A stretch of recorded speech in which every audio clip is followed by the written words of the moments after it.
Okay, now let's talk about VLANs, or virtual local area networks. Now the concept or the purpose of a VLAN is very much the same, or kind of goes hand in hand with subnetting. We want to take a large network, break it into smaller subnetworks, and we want to do that to, as we talked about, to increase security, reduce congestion, reduce collisions, and so on and so forth.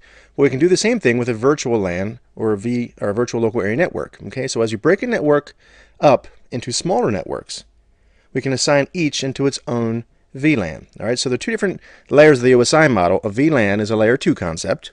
IP networks are a layer 3 concept.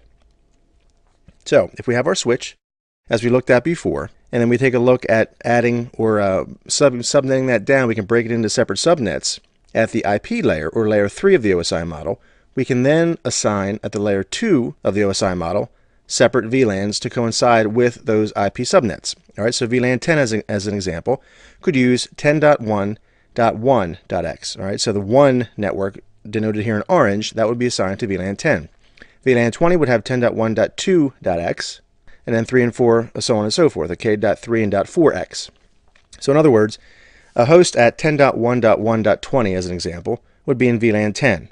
A host in 10.1.2.30 as an example would be in VLAN 20. VLAN 30, 10.1.3.23, VLAN 40, 10.1.4.45, just as an example. So those individual hosts cannot communicate with each other, all right, because again, they're in separate virtual local area networks. They would need a router to communicate. So we take that one large IP subnet, or that one IP network rather, use routers to communicate between the two, increase security, reduce congestion, and reduce collisions.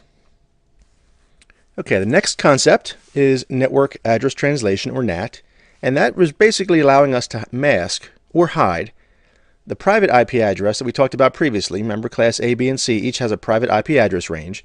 We're able to hide that address range on our internal network as it goes out to the public or external network. All right, so we can basically have as many IPs as we want behind our firewall, behind our connection out to the internet.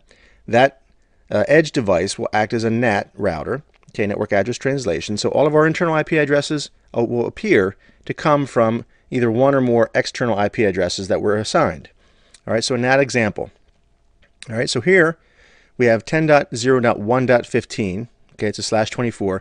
That's on our internal network. Okay, say we have a PC here that's going to send some information onto the wire. It's going to traverse our switch through the router, through our firewall, and hit the edge switch, which connects us to the outside network.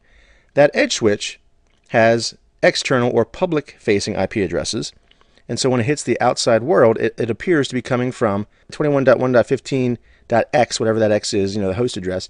That's just an example. It could be assigned whatever our ISP gives to us, right? So it doesn't have to be that number, it's just what's assigned. All right, so just some additional information. It has a subnet mask of 255.255.255.240. That gives us 16 IP addresses with 14 hosts available. So in this particular example, the range would be 25.1.15.0 through 25.1.15.15. All right, it gives us 16 hosts, 0 through 15. The usable addresses, as we talked about, would be 1 through 14. Because remember, 25.1.15.0 would denote the network ID, the network address, and 25.1.15.15 would be our broadcast address. So in other words, if a host on that network wanted to send out a packet to everybody on its network, it would send it to 25.1.15.15.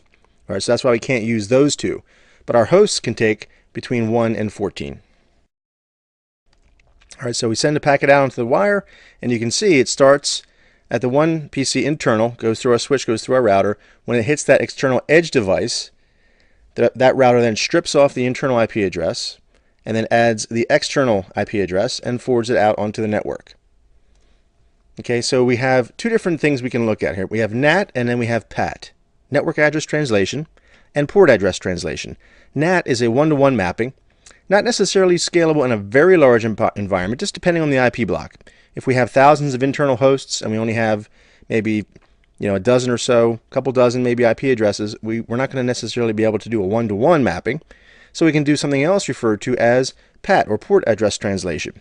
So the firewall, the NAT/PAT device, keeps track of internal requests and then maps them to a single external IP. All right, so we use ports, in other words, to keep track of connections and traffic. All right, so an example. On our internal network, we have Jack, Emily, and CJ's PCs. You can see there's 1.22, 1.15, and 1.20. All right, it's a 10.0.1.0/24 network. Goes through our firewall to the external or our edge router. The internal adapter will have an interface on that internal network, 10.0.1.1. The external adapter would be an IP address that's assigned to us from our ISP. So the external adapter would have 25.1.15.17. Okay, if we take a little bit deeper example here, or deeper look rather, at our port address translation or our PAT example, what we have is a couple concepts. We have our internal client at 10.0.1.22 who wants to communicate with a web server and basically visit a website. Okay, that web server is going to sit at 204.50.18.88. Now there's a couple of other concepts that you need to be aware of, and they're color coded here. We have our inside local address, our inside global, our outside local address, and our outside global. All right, so we have our router in the middle. That's going to provide port or port address translation. That's got an IP address internally, our default gateway in other words, of 10.0.1.1. It has an external IP address of 25.1.15.17. All right, so as we go through the internet, we're going to request a web page. Well, that is going to be directed to our router, okay, the PAT router.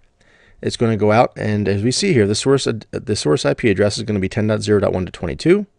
The port that is randomly assigned, all right, that is going to pass through. The router is going to understand and say, all right, that inside local address needs to go to an outside local address, which is the 204.50.18.88. So in effect, what it does is it strips off the internal IP address and replaces it with its own external IP address. All right, the destination address and the destination port do not change. It's going to be 204.50.18.88 on port 80. What changes is the internal or the source IP address, and also the router is going to change the port potentially. If the port that the client has assigned is not already in use, it can go ahead and use that port. Okay, that's 7100. But let's assume, just for the sake of this example, that that port is already in use because we have lots of other clients that sit behind this router that need to communicate with the outside as well. So there's a chance that that port 7100 might be in use, which is why you see in the example here, we have our source IP address now of 25.1.15.17 with a source port of 7150. Destination, as I said, is the web server. The web server is going to receive that IP address, or that request rather, from that IP address. It will respond back to the external interface of that router. Okay, so the response is the source IP address of 204.50.18.88 with a source port of 80. It's going to reply back to the destination of 25.1.15.17 with a destination port of 7150. The router, which is providing our PAT port address translation, understands that anything coming in on port 7150 needs to be sent to our internal client. So what it basically does is it strips that off again, passes it through, and now we have our source address of 204.50.18.88 on port 80 now goes to a destination of 10.0.1.22. Okay, so to try to wrap this up into very quick terms, we have our internal client trying to reach the internet. So they communicate through the router. The router is going to strip off the internal source IP and port, replace it with its own, okay, and put a randomly generated port, send it out to the internet. The internet then replies back, sends it to the router. The router passes it through, translating it back to the original port, and the original IP address sends it back to the client, and all is well with the world. From the internal client, all it sees is it's communicating with the outside world. The outside world, or the web server in this case, all it sees is it's communicating with the public interface on the router. It knows nothing about the internal addressing scheme that's taking place here, so it increases security by allowing all of our internal clients to be hidden from the internet and be hidden from external view as far as what the IP addressing scheme and so forth is, and it allows that router to basically have multiple clients on the internal network communicate through a single IP address, because it's, again, replacing the source port with its own port table, so they can communicate back and forth and say, okay, I know this one needs to go here, this one needs to go there, and it maintains that mapping or that translation, so it knows how to direct those responses back to their appropriate clients.